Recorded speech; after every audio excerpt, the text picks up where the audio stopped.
ہو وہ آخری حدیث مجھ سے اچھے انداز میں پڑھا سکتے ہیں اور انہوں نے پڑھائی بھی ہوگی، اور ماشاءاللہ یہاں کے شیخ الحدیث حضرت مولانا مولا بخش صاحب مدد ذلہ ہیں، اللہ تعالیٰ ان کی زندگی طویل فرمائے۔ وہ بہت پرانے استاد ہیں۔ میں تو ایک جگہ بخاری پڑھاتا ہوں، مولانا تو 3-4 جگہوں پہ پڑھاتے ہیں۔ پورا بلدیہ بھی ان کے قبضے میں ہے، شیر شاہ بھی ان کے قبضے میں ہے، میٹرو ویل بھی ماشاءاللہ ان کا فیض چل رہا ہے۔ اللہ تعالیٰ ان کی ہمت کو داد دینے کو جی چاہتا ہے۔ اللہ تعالیٰ ان کا سایہ تا دیر قائم اور دائم رکھے۔ تو یہ آخری درس بھی وہ ہم سے بہتر دے سکتے تھے، لیکن ایک طریقہ کار ہے ہمارے اکابر کا یہ طریقہ چلا آ رہا ہے کہ اپنے باقی خوشیوں کو تو سادہ انداز میں مناتے ہیں، اپناتے ہیں، لیکن جہاں تکمیل قرآن کی بات آئے اور جہاں تکمیل حدیث کی بات آتی ہے تو پھر اس کے شایع نشان وہ اس تقریب کو منعقد فرماتے ہیں۔ یہ ہمارے اکابر کا طریقہ کار چلا آ رہا ہے، اور ویسے بھی یہ حضرات صحابہ کرام سے بھی ثابت ہے۔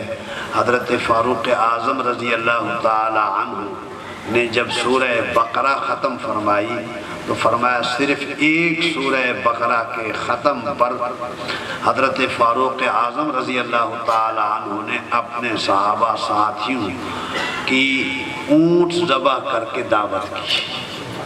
معلوم ہوتا ہے کہ شادیاں ایسی ہوں کہ ان سے 3 نکتے ہٹا دیے جائیں، شادی ایسی ہو کہ ان سے 3 نکتے ہٹا دیے جائیں، وہ شادی ہو۔ البتہ قرآن پاک کی تکمیل کی تقریب ہو یا حدیث نبوی صلی اللہ علیہ وسلم کی تکمیل کی تقریب ہو تو پھر ہمارے اکابر سے یہ بھی ثابت ہے کہ انہوں نے قرض اٹھا کر اس تقریب کا اہتمام کیا ہے۔ لہذا یہ اکابر سے سلسلہ چلا آ رہا ہے۔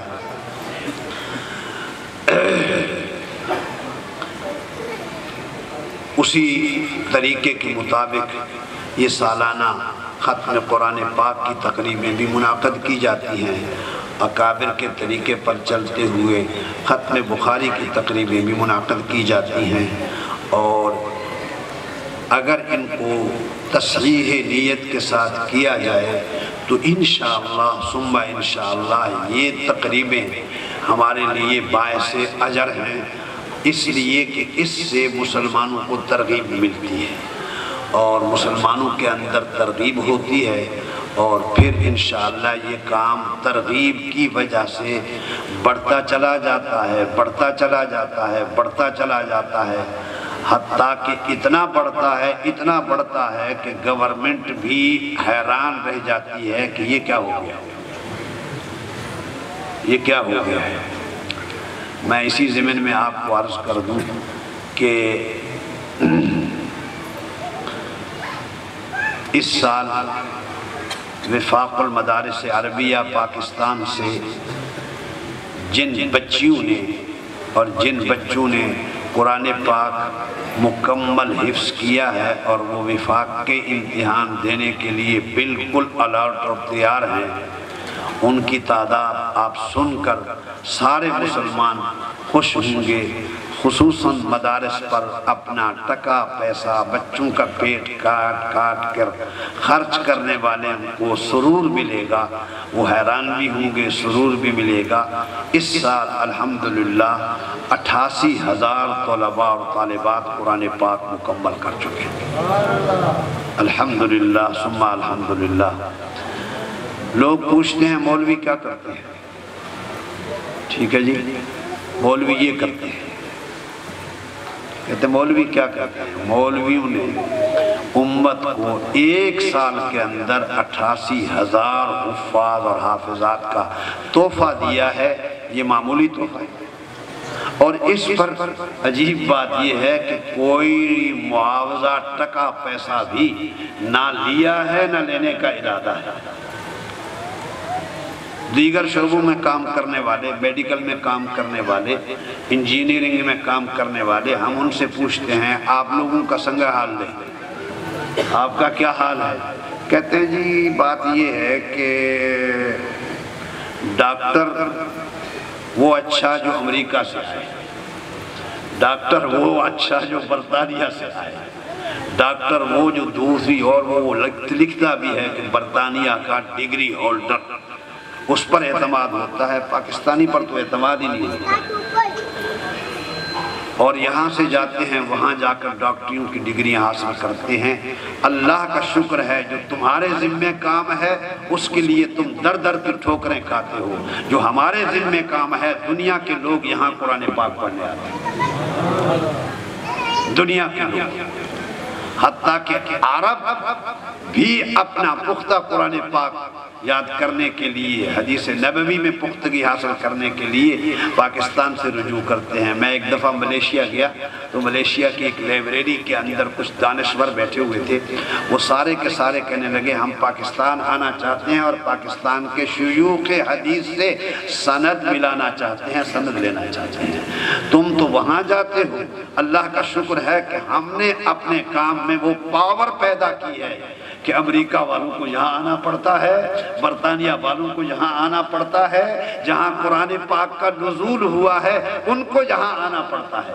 ہم نے ایک دفعہ کمپیوٹر کلاسیں شروع کی تھی تو اپنے صفحہ کے اندر اللہ کا لاکھ لاکھ شکر احسان ہے، بالکل حرم کعبہ کے سامنے وہ جو ٹاور ہے، بہت بڑا ٹاور، اس میں قیام پذیر ایک ڈاکٹر صاحب وہ اپنے بیٹے کو ہمارے صفحہ میں داخل کر چکے تھے اور یہاں ان کا بیٹا تعلیم حاصل کر رہا تھا۔ یہ ہمارے اکابر کی محنتوں کا نتیجہ ہے۔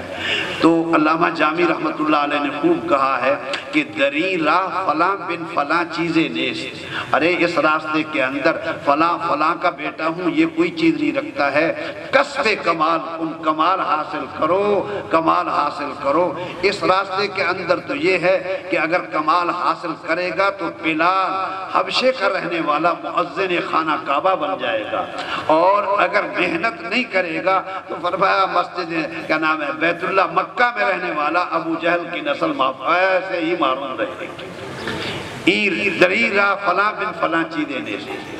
خیر بات لمبی ہو جائے گی، سبق کی طرف آتے ہیں۔ امام بخاری نے باب قائم کیا ہے وَنَضَعُ الْمَوَازِينَ الْقِسْطَ لِيَوْمِ الْقِيَامَةِ، قیامت والے دن اعمال کا وزن ہوگا۔ اور اب یہاں کچھ لوگ ایسے ہیں جو دین کو عقل کی کسوٹی پر پرکھتے ہیں۔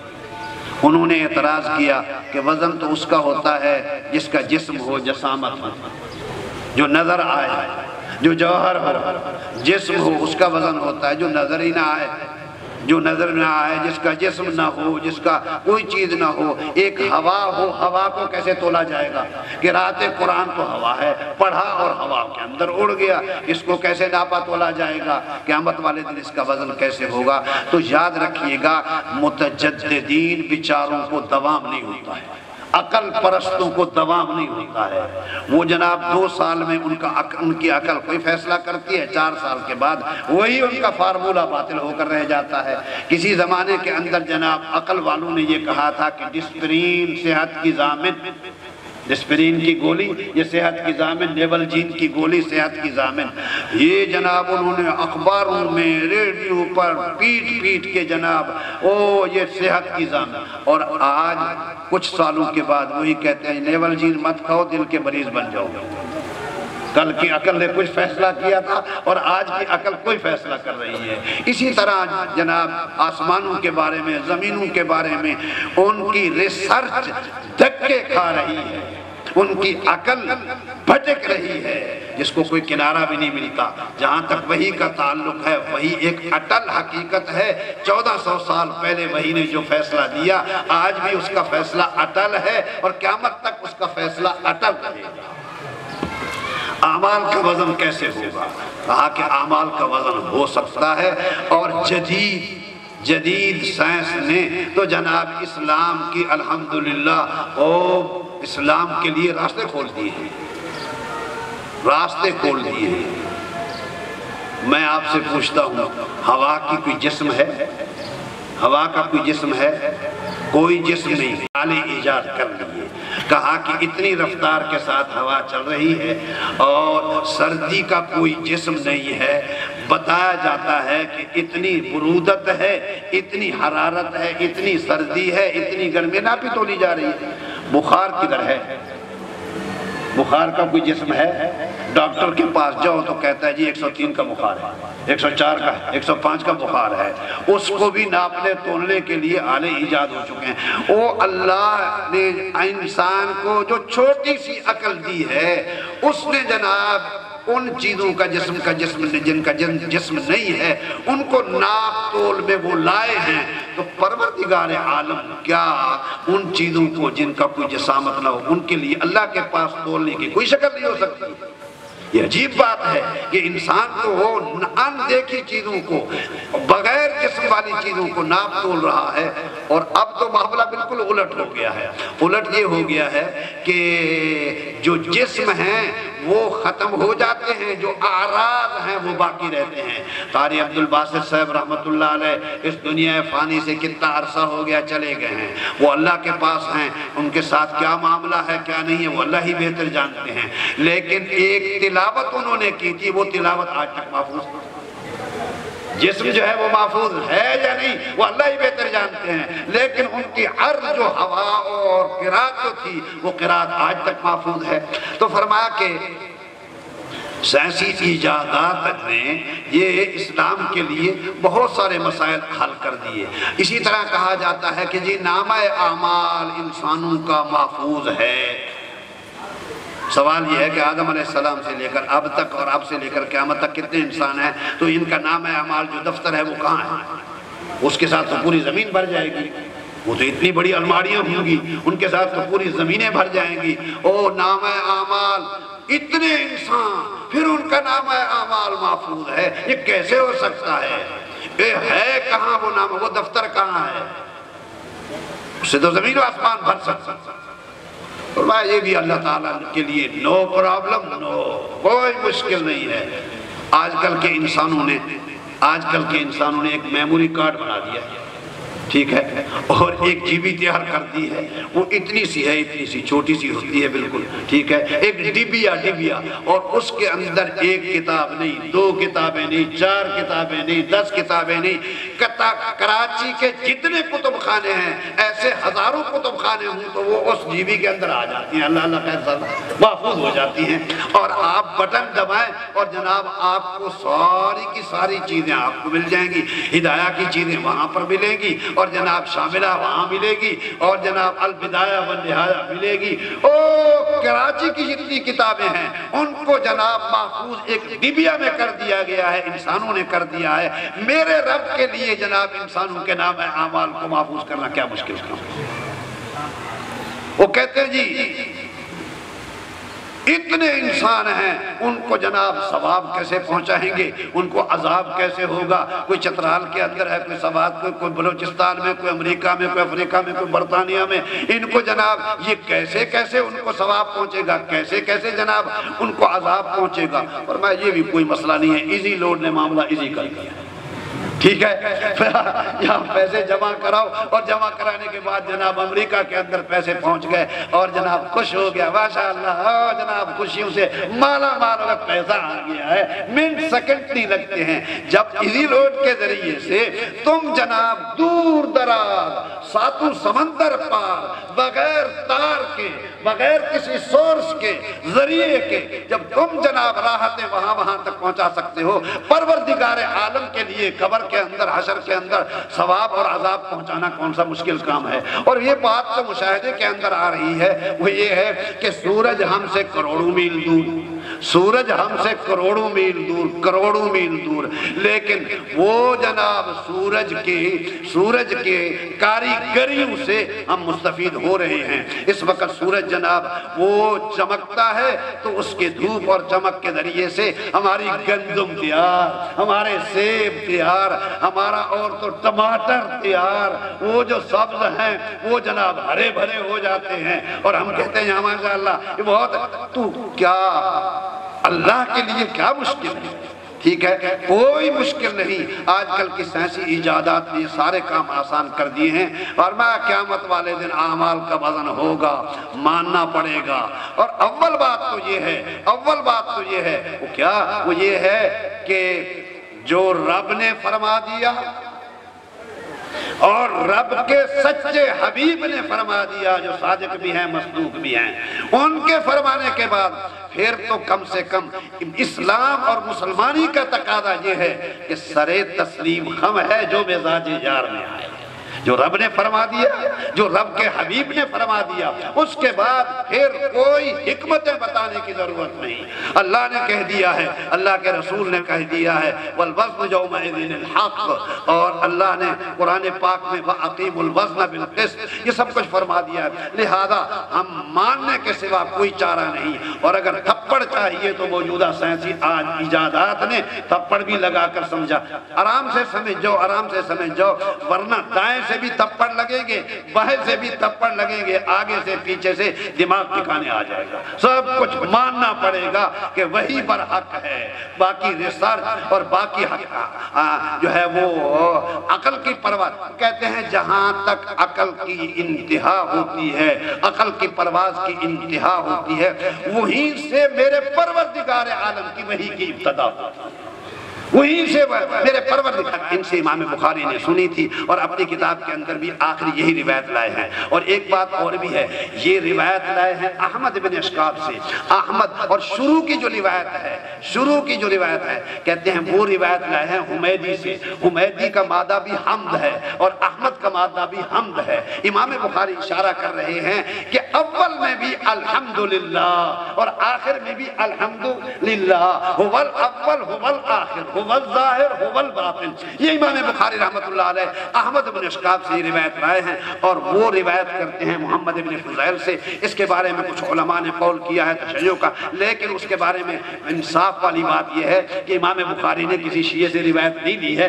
یہ تھوڑا سا یہ ہے خیال رکھتے تھے کہ حضرت علی رضی اللہ تعالی عنہ کو فضیلت حاصل ہے حضرت عثمان غنی رضی اللہ تعالی عنہ پر، باقی خلافت شیخین کے بھی وہ قائل تھے، حضرت عائشہ رضی اللہ تعالی عنہ کی شان کے بھی قائل تھے، اور قرآن پاک کے 30 پاروں کے بھی وہ قائل تھے، تھوڑا سا فضیلت دیتے تھے۔ تو یہ نہ کہا جائے کہ امام بخاری نے کسی شیعہ سے روایت لی ہے، یہ اس قسم کا شیعہ نہیں جو آج کل والا ہے، وہ جو زور سے نہ بولے وہ بھی وہ ہے، وہ والا نہیں ہے۔ یہ باقی اس کے عقائد جو تھے وہ درست تھے۔ محمد ابن فضیل، اور وہ روایت کرتے ہیں کیا نام ہے عمارت بن القعقاع سے، اور وہ روایت کرتے ہیں ابو زرعہ سے، وہ حضرت ابو ہریرہ رضی اللہ تعالیٰ عنہ سے۔ وہ فرماتے ہیں حضرت ابو ہریرہ رضی اللہ تعالیٰ عنہ کے کلمتان حبیبتان الی الرحمن خفیفتان علی اللسان ثقیلتان فی المیزان۔ دو کلمے ہیں، دو کلموں سے مراد دو کلامیں ہیں، حبیبتان اے محبوبتان الی الرحمن، دو کلمے ہیں جو رب رحمان کو محبوب ہیں۔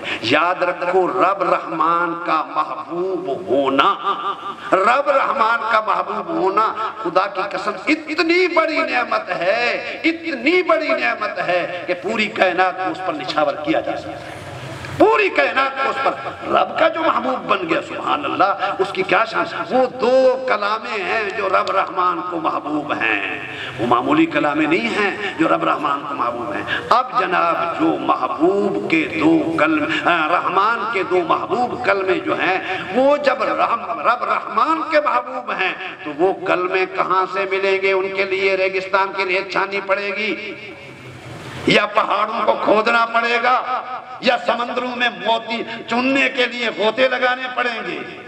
کہا نانا، میں نے کیا کہا ہے، وہ رب رحمان کے محبوب ہیں، اور رحمان کہتے اس کو ہیں کہ جو عمل قلیل پر اجر کثیر عطا فرما دے، بے بہا اجر دے دے، چھوٹے عمل پر بہت زیادہ اجر دے دے، اس کو کہا جاتا ہے رحمان۔ جی اس کو رحمان اس کو کہا جاتا ہے کہ ماں تو مہربان ہوتی ہے پیدائش کے بعد، بچہ دنیا میں آ گیا، اب جناب وہ رویا اور ماں نے فوراً دودھ پلایا۔ اور رحمان کس کو کہتے ہیں؟ رحمان اس کو کہتے ہیں جب سے جناب بچہ ماں کے پیٹ میں آیا اللہ نے اس کی رزق کا انتظام اسی وقت کر دیا۔ وَمَا مِن دَابَّةٍ فِي الْأَرْضِ إِلَّا عَلَى اللَّهِ رِزْقُهَا۔ رحمان وہ ہے کہ کسی کی ضرورت سے پہلے اس کی ضرورت کا انتظام کر دینا، اس کو رحمان کہا جاتا ہے۔ کہا کہ رب رحمان کو یہ دو کلمے محبوب ہیں، نہ خاک چھاننی پڑے گی، نہ پہاڑوں کو کھودنا پڑے گا، نہ سمندروں میں غوطہ لگانا پڑے گا۔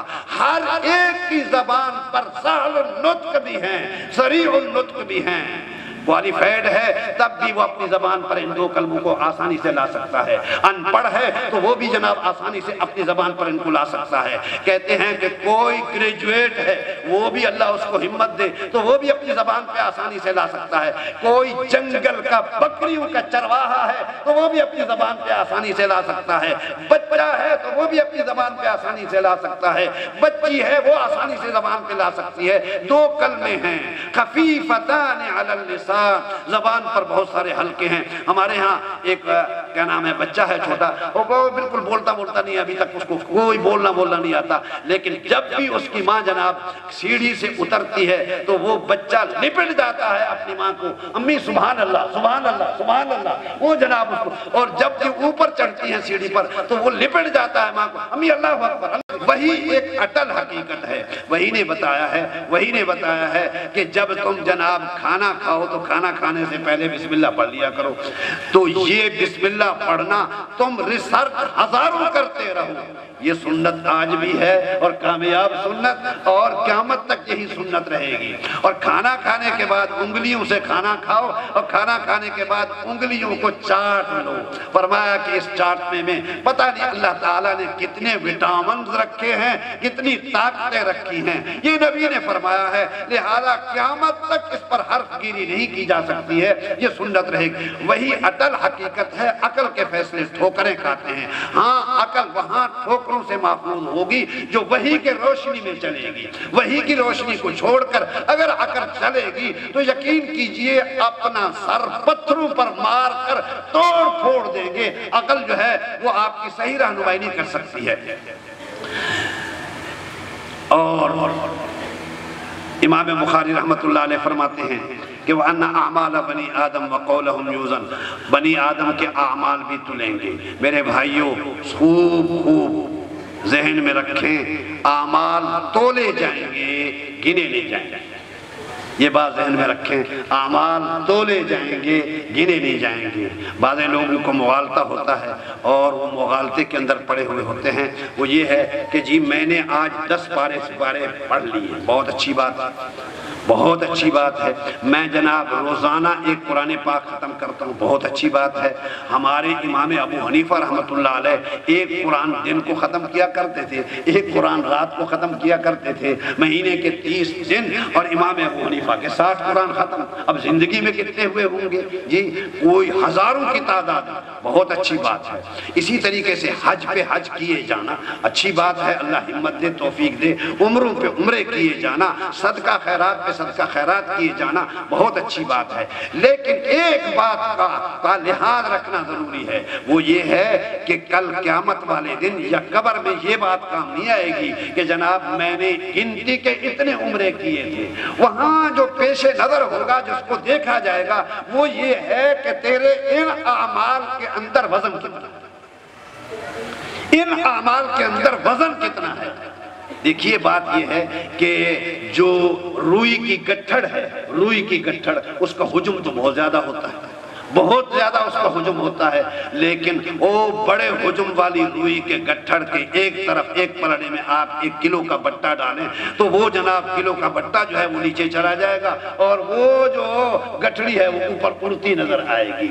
تو اپنے اعمال کو روئی کا گٹھڑ مت بنائیں، بلکہ اپنے اعمال کے اندر اخلاص کا سکہ بھر کے اس کو وزنی کریں۔ اعمال کے اندر وزن جو آتا ہے وہ اخلاص کے ذریعے سے آتا ہے، ریاکاری کے ذریعے سے وہ جناب حجم تو بڑھتا چلا جائے گا، لیکن اس کے اندر وزن نہیں آئے گا۔ وزن جب آئے گا جب اس کے اندر اخلاص کا سکہ ہوگا، اور اسی لیے کہا گیا ہے لِيَعْبُدُ اللَّهَ، رب مجھ سے راضی ہو جائے، مجھے لوگوں کی پرواہ نہیں ہے۔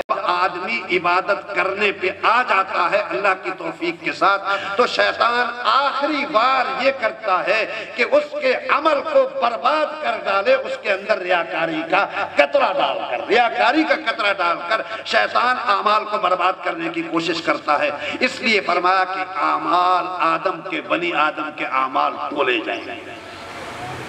اللہ کرے کہ قیامت والے دن ہمارے تھوڑے عمل لیکن وزنی، یہ بہتر ہے زیادہ عمل سے جو بے وزن کا کوئی اعتبار نہیں ہے۔ اس لیے کہا گیا ہے کہ ریاکاری یہ شرک خفی ہے، اللہ تعالیٰ شرک جلی سے بھی بچائے اور اللہ تعالیٰ شرک خفی سے بھی بچائے۔ لوگ مجھے پرہیزگار کہیں گے، لوگ مجھے حاجی صاحب کہیں گے، لوگ مجھے نیکوکار کہیں گے، ارے قیامت والے دن کہہ دیا جائے گا لوگوں نے جو کہنا تھا کہہ دیا ہے، میرے لیے نہ کیا تھا، نہ میں تجھے اجر کا طالب میں تجھے اجر دینے کے لیے تیار ہوں۔ وَأَنَّ أَعْمَالَ بَنِي آدم، اور آگے فرما وَقَوْلَهُمْ يُوزَنْ، بنی آدم کے اعمال بھی تلیں گے اور اب یہ ترازو میں تلیں گے۔ وَنَضَعُ الْمَوَازِينَ جمع کا صیغہ لائے ہیں، کیا مطلب؟ ہر بندے کا اپنا ترازو ہوگا، جتنے بندے اتنے ترازو، اس لیے جمع لایا گیا ہے، یا جتنے بندے ہیں ان کے جو اعمال افعال عبادات ہیں ان کے حساب سے ترازو لگائے جائیں گے۔ یہ نماز کا ترازو ہے، یہ زکوٰۃ کا ترازو ہے، یہ حج کا ہے، یہ تلاوت قرآن کا ہے، یہ صدقے کا ہے، جیسا یہ جناب بہت سارے ترازو ہوں گے۔ یا یہ ہے کہ موازین جمع کا صیغہ تفخیم شان کے لیے لایا گیا ہے، ترازو ہوگا تو ایک، لیکن ہوگا بڑا ترازو، اس کا ایک پلڑا زمین پہ اور ایک پلڑا آسمان پہ ہوگا، بہت بڑا ترازو ہوگا، اس لیے جمع کا صیغہ لائے گئے ہیں۔ ترازو میں اعمال، باقی کس کے اعمال تلیں گے؟ غٹ کافر، پکا کافر کے اعمال نہیں تلیں گے، اس کے کفر میں شان ہی نہیں ہے، اس کو بغیر میرٹ کے جہنم میں داخلہ ملے گا، ٹھیک ہے؟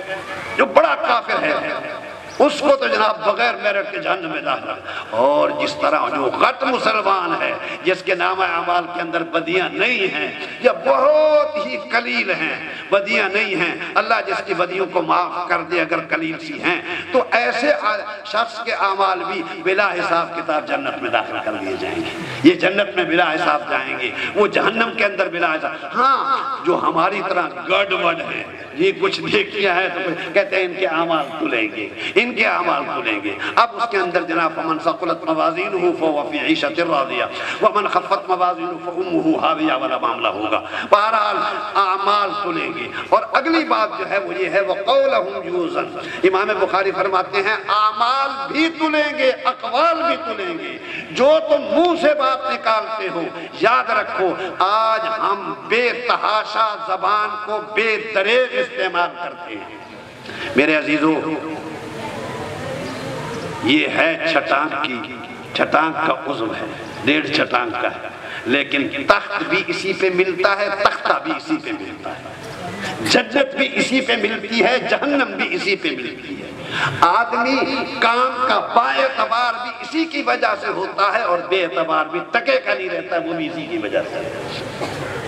فرمایا کہ وَقَوْلَهُمْ يُوزَنْ، اقوال بھی تلیں گے۔ قرآن پاک میں آیا مَا يَلْفِظُ مِنْ قَوْلٍ إِلَّا لَدَيْهِ رَقِيبٌ عَتِيدٌ، جو کچھ تم منہ سے پھینکتے ہو، اس لیے عقل مند لوگ کیا کرتے ہیں؟ وہ کہتے ہیں کہ کوئی بات اگر زبان سے نکالنی ہے تو واہی تاہی نہیں، بلکہ جب بھی زبان سے کوئی بات نکالو 70 مرتبہ تولو پھر بولو، یہ ہوگی دانش مندی، یہ ہوگی عقل مندی۔ اس لیے امام ابو حنیفہ رحمۃ اللہ علیہ نے خوب فرمایا ہے قُلِ الْخَيْرِ وَإِلَّا فَصْمُ، امام ابو حنیفہ رحمۃ اللہ علیہ قُلِ الْخَيْرِ وَإِلَّا فَصْمُ، ارے بات کہنے والے اگر بات کہتا ہے زبان سے نکالتا ہے تو خیر کی بات نکال، اور اگر خیر کی بات نہیں نکال سکتا ہے تو پھر زبان کو بند، زبان پھر چپ رہے۔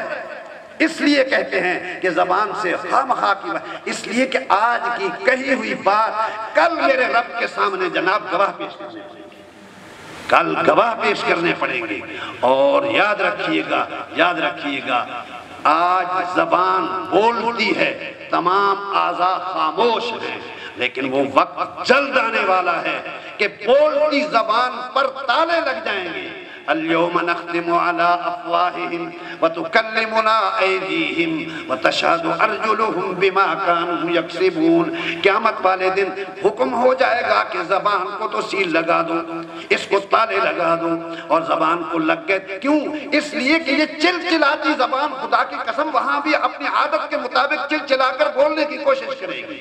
قرآن پاک میں آیا ہے یہ زبان وہاں پر بھی جناب اپنی صفائیاں بیان کرنے کے لیے کہے گی واللہ ربنا ما کنا مشرکین، واللہ ربنا، خدا کی قسم، خدا کی قسم۔ جیسے یہاں عادت پڑی ہوئی ہے میں قسمیں کھانے کی، وہاں بھی یہ کوشش کرے گا واللہ ربنا ما کنا مشرکین، خدا کی قسم، ہمارے رب کی قسم ہے ہم تو شرک نہیں کیا کرتے تھے، ہم تو شرک نہیں۔ اللہ میاں کہیں گے کہ آج تو اس پر لگا دو تالے، اور تالے لگا کر پھر رب فرمائیں گے وَتُكَلِّمُنَا أَيْدِيهِمْ وَتَشْهَدُ أَرْجُلُهُمْ۔ اب جناب ہاتھوں کو حکم ہوگا اے ہاتھوں تم بولو، اے پاؤں تم بولو۔ فرمایا کہ اب جناب یہ سلطانی گواہ بولنا شروع کریں گے۔ حیرانگی کی کوئی بات نہیں، جس پروردگار عالم نے 1.5 چٹانک سے بلوایا ہے، ساری زندگی بلوایا ہے، وہ رب طاقت رکھتا ہے کہ اب ہاتھوں سے بھی بلوائے، اب پاؤں سے بھی بلوائے، یہ کوئی تعجب والی بات نہیں۔ پھر یہ سلطانی گواہ جناب عین سلطانی گواہ یہ سب کچھ بولنا شروع کریں گے۔ اس وقت انسان کہے گا وقال الانسان ما لہا، انسان کہے گا ہاں چشے سے یارا یہ کیا ہو گیا، آج تک تو ہاتھ نہیں بولے تھے، آج تک تو پاؤں نہیں بولے تھے، آج یہ پاؤں کیوں بول رہے ہیں؟ کہا جائے گا کہ بِأَنَّ رَبَّكَ أَوْحَىٰ لَهَا، تمہارے رب نے ان کو اب آرڈر دے دیا ہے، اب یہ رب کے آرڈر کے محتاج ہیں، لہذا بولیں گے۔ یاد رکھیے گناہ کرنے والے ساتھی، اللہ مجھے بھی اور آپ کو بھی، مردوں عورتوں کو جوانوں بوڑھوں کو گناہوں سے بچائے۔ گناہ کرنا ہے تو ایسی جگہ میں کرو جہاں کوئی گواہ نہ ہو، ایسی جگہ میں کرو جہاں کہیں گواہ نہ ہو، اور ایسی جگہ کائنات میں کہیں گے۔ وہ کوئی مرید تھا نا، اس کو مریدوں کو پیر صاحب نے کہا کہ جاؤ یہ مرغے ذبح کر کے آؤ، لیکن ایسی جگہ میں جہاں کوئی نہ دیکھ رہا، سارے کے سارے ذبح کر کے لائے۔ کسی سے پوچھا تو نے کہاں ذبح کیا، اس نے کہا دیوار کی اوٹ میں۔ کسی سے پوچھا تو نے کہاں ذبح کیا، اس نے کہا وہ درخت کی اوٹ میں۔ ایک دیوانہ تھا وہ جناب وہ زندہ مرغے کو لٹکاتے ہوئے واپس آ گیا پیر صاحب کے پاس۔ پیر صاحب نے کہا تو زندہ کیوں لایا ہے؟ کہا جی آپ نے کہا تھا ذبح کر کے لاؤ، لیکن ایسی جگہ میں جہاں کوئی نہ دیکھ رہا ہو، میں تو جہاں بھی گیا وہاں میرا رب مجھے دیکھ رہا ہے، اس لیے واپس لایا ہوں۔ میرے بھائیوں گناہ کرنا ہے تو ایسی جگہ میں کرو جہاں کوئی گواہ نہ ہو، اور گواہ تو آپ کے ساتھ لگے ہوئے ہیں، سلطانی گواہ موجود ہیں آپ کے ساتھ۔ وَقَوْلَهُمْ يُوزَنْ، اور آپ کے اقوال بھی تولے جائیں گے۔ مَا يَلْفِظُ مِنْ قَوْلٍ إِلَّا لَدَيْهِ رَقِيبٌ عَتِيدٌ، اعمال کا وزن ہوگا۔ اور آگے امام بخاری رحمۃ اللہ علیہ کہ فرماتے ہیں وَقَالَ مُجَاهِدْ الْقِسْطَاسِ، یہ قرآن پاک کے اندر مَنْ نَضَعُ الْمَوَازِينَ الْقِسْطَ آیا ہے، تو جو لفظ ترجمۃ الباب کے اندر آتا ہے امام بخاری اس کی تشریح لغوی صرفی تحقیق شروع کر دیتے ہیں۔ اب اس تحقیق کے اندر تفصیل میں جانے کی ضرورت نہیں، ایک ہے قسط اور قسطاس۔ اس کے بارے میں کہا کہ القسطاس العدل بالرومیہ، قسطاس کا لفظ جو ہے رومی زبان کے اندر عدل کے اندر عدل کے معنی میں استعمال ہوتا ہے۔ یاد رکھیے گا بہت سارے ایسے الفاظ مشترکہ ہیں جو کئی زبانوں کے اندر مشترک ہوتے ہیں، کئی زبانوں کے اندر ایک ہی لفظ مشترک ہوتا ہے۔ اس کی مثال میں دیا کرتا ہوں، لفظ قصور ہے، یہ عربی کے اندر بھی قصور کے لیے استعمال ہوتا ہے، عیب کے لیے، نقصان کے لیے، گناہ کے لیے، ٹھیک ہے۔ اور اسی طرح یہ سرائکی زبان کے اندر بھی قصور کا لفظ جو ہے گناہ کے لیے استعمال ہوتا ہے۔ اور سرائکی والا کہتا ہے ایندے وچ میڈا کیڑا قصور ہے، ٹھیک ہے جی۔ اور سندھی والا بھی اس کو قصور کو استعمال کرتا ہے، وہ کہتا ہے ہند میں منجا کیڑا قصور ہے، اس میں میرا کیا قصور ہے۔ پشتو والا بھی قصور کو قصوری بولتا ہے، سندھی، ہندی، بلوچی، ایک قصور کا لفظ بہت ساری زبانوں کے اندر مشترک ہے۔ اسی طرح لفظ قسطاس یہ رومی زبان کے اندر بھی عدل کے لیے ہے اور عربی زبان کے اندر بھی عدل کے لیے ہے۔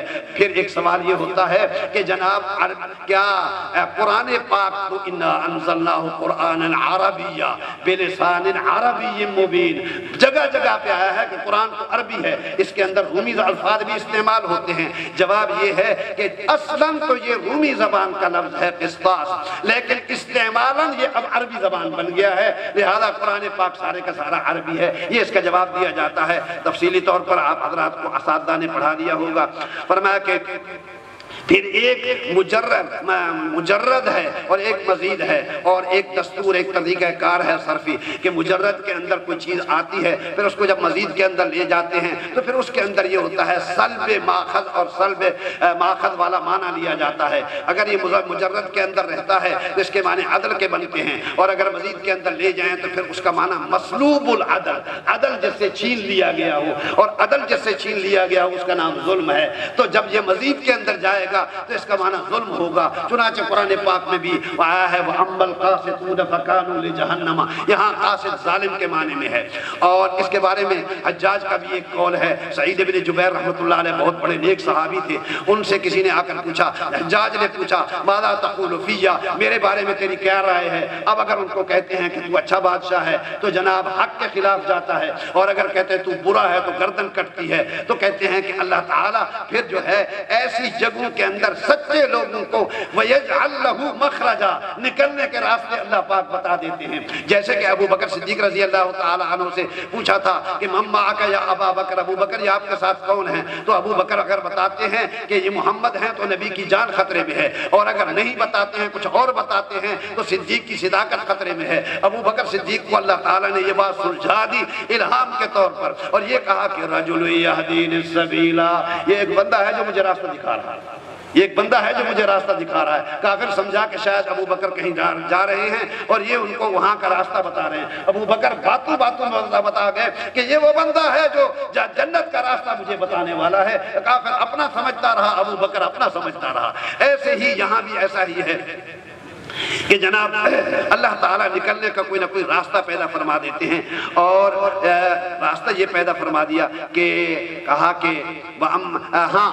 سعید بن جبیر رحمہ اللہ نے کہا انت القاسط انت العادل، تو قاسط ہے تو عادل ہے، ٹھیک ہے۔ عام لوگ سمجھنے لگے دیکھو جی سعید بن جبیر نے حجاج ظالم کو عادل کہہ دیا، حجاج جو بڑا ظالم ہے اس کو عادل کہہ دیا، ٹھیک ہے۔ وہ سعید عوام لوگ تو پھر عوامی لوگ ہیں نا جی، وہ بک گیا مولوی، اور جناب یہ ہو گیا اور فلاں ہو گیا، یہ باتیں کہنے کے لیے تو پھر پبلک کے پاس بہت کچھ ہوتا ہے۔ لیکن سعید ابن جبیر نے جب کہا تو حجاج تو بڑا زیرک کا سمجھدار آدمی تھا، اس نے کہا لوگوں تمہیں پتہ نہیں ہے مجھے عادل نہیں کہا، اس نے مجھے اس نے کافر کہا، ٹھیک ہے، مجھے اس نے کافر کہا ہے۔ کیسے؟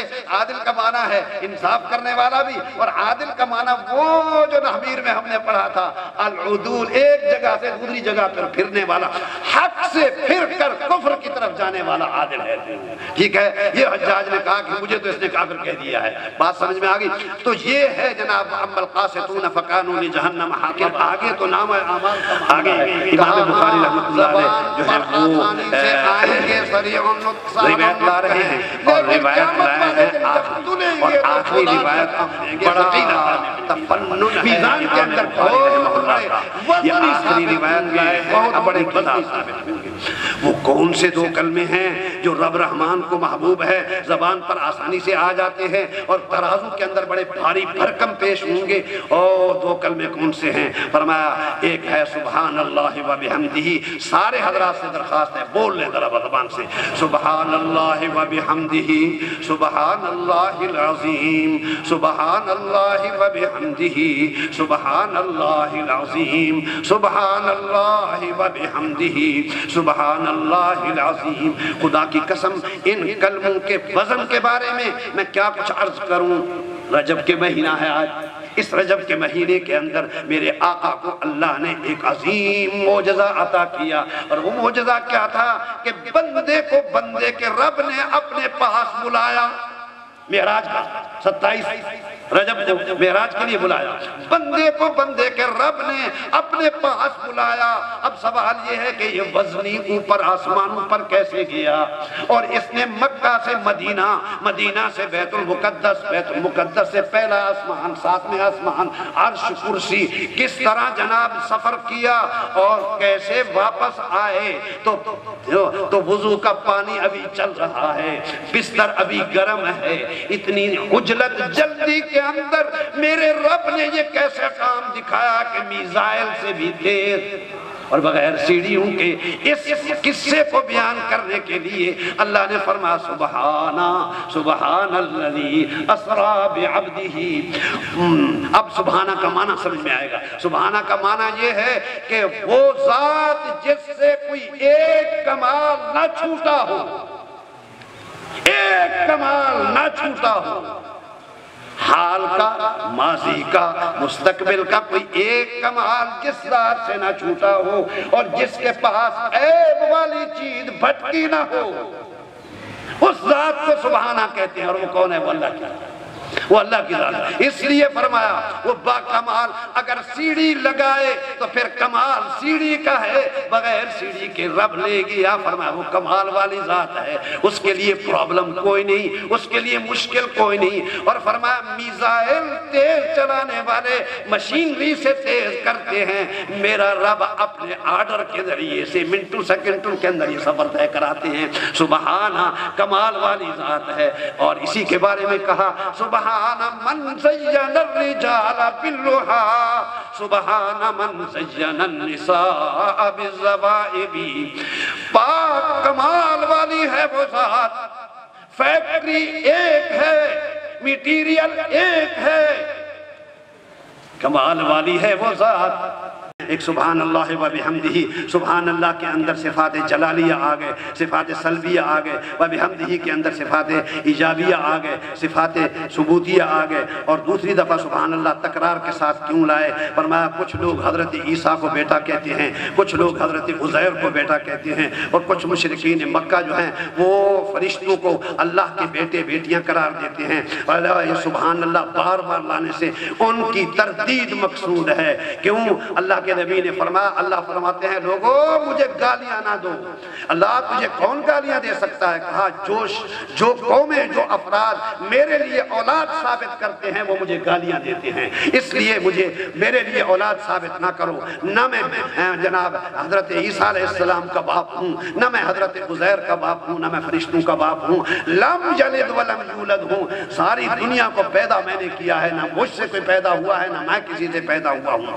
سبحان اللہ و بحمدہ، سبحان اللہ بار بار لانا۔ اور یہ بھی عظیم کی صفت لائے ہیں، قہار جبار کی کیوں نہیں لے؟ بھائیوں بات یہ ہے کہ جو ساری کمالات کی مالک ہو، جس کے پاس عیب نہ بھٹکا ہو، خدا کی قسم عظمت کی شایان نشان ہوئی ہے۔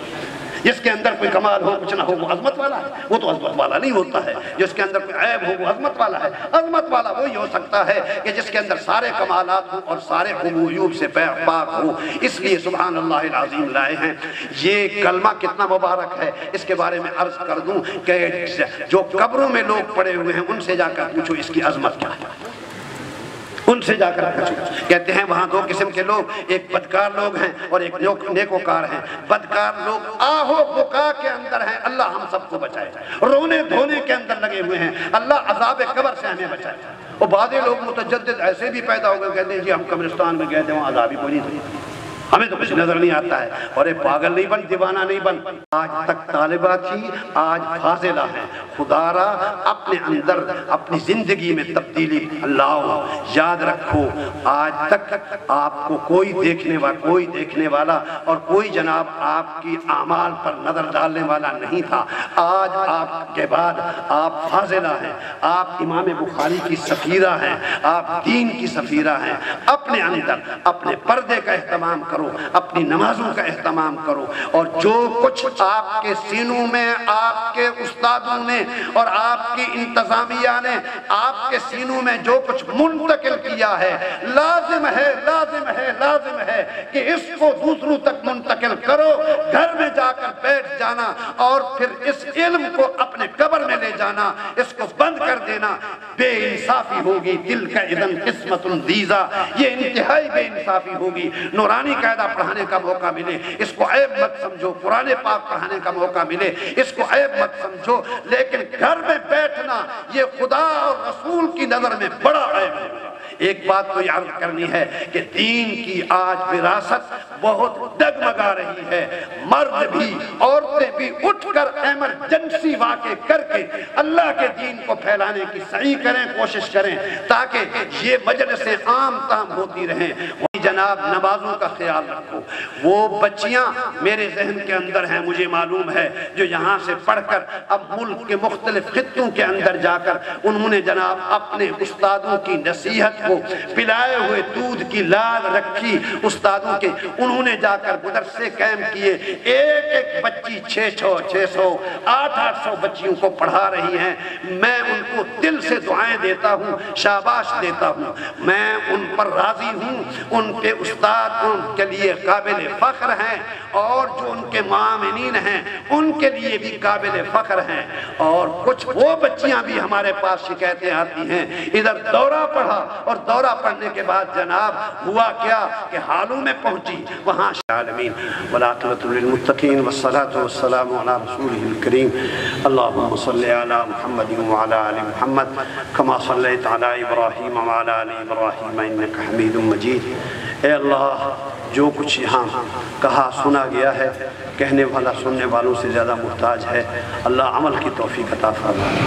پروردگار عالم، میرے بچے میری بچیاں جو اس وقت قرآن پاک کی تکمیل، حفظ، نادرہ اور بخاری شریف کی تکمیل کر رہی ہیں، اے اللہ ان کو اپنے والدین کے لیے، اپنے اساتذہ کے لیے، مدرسہ کی انتظامیہ اور مدرسے کے وہ معاونین جن کے نام ہمارے سامنے نہیں ہیں، اللہ تیرے رجسٹر میں درج ہے. جس نے جتنی یا اللہ مجاہدہ ہمت کی ہے، اس کی مجاہدے اور ہمت کے بقدر نہیں، بلکہ اللہ اپنے قرآن اور اپنے حبیب کی حدیث کی شان کے مطابق ان سب کو اجر عظیم نصیب فرما. اے اللہ ان مدارس کو دگنی رات چگنی ترقی نصیب فرما. جتنی رکاوٹیں ہیں ان کو دور فرما. اے اللہ مجھے بھی، میری نسل کو بھی، حاضرین کو بھی، حاضرین کی نسل کو، اور یہاں جتنے بچے بچیاں آئی ہیں، اللہ ان کو اپنے دین متین کی خدمت کے لیے قبول فرما. اے اللہ ساری زندگی اللہ ان کو دین متین کا خادم بنا. اللہ اسی کی خدمت میں زندگی عطا فرما اور اسی کی خدمت میں موت